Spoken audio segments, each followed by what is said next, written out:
উজনি অসমত হঠাৎ ভাৰতীয় বায়ুসেনাৰ তৎপৰতা।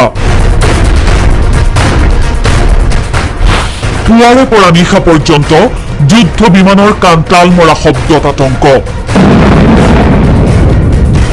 ডোকলামক কেন্দ্ৰ কৰি বিগত বৰ্ষত ভাৰত আৰু চীনৰ মাজত সৃষ্টি হোৱা সংঘাত সাময়িকভাৱে শাম কাটিছিল।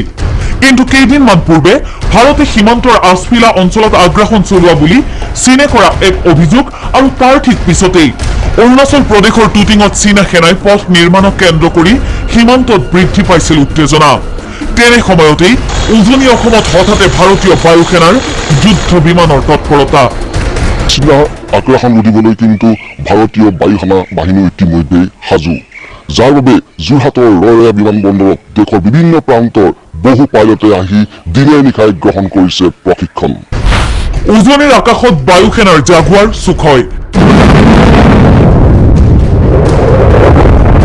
বিহুৰ পূৰ্বৰে পৰা যোৰহাট আৰু চাবুৱাৰ বায়ুসেনাৰ ঘাটিৰ পৰা দৈনিক অনুশীলন আৰম্ভ।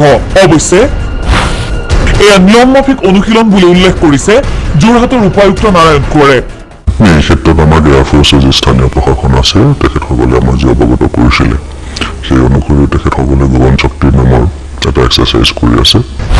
বায়ুসেনাই এই অনুশীলনৰ নাম দিছে গগন শক্তি। 24 এপ্ৰিললৈ উজনিত চলিব ভাৰতীয় বায়ুসেনাৰ অনুশীলন। 24 এপ্ৰিলৰ পিছত আকৌ এইটো নৰ্মেল হ'ব, গতিকে এইকেইদিন তেনেকুৱা ধৰণৰ অকণমান যুদ্ধ জাহাজৰ হয়তো হাজাৰটো মানুহে বেছি শুনিব।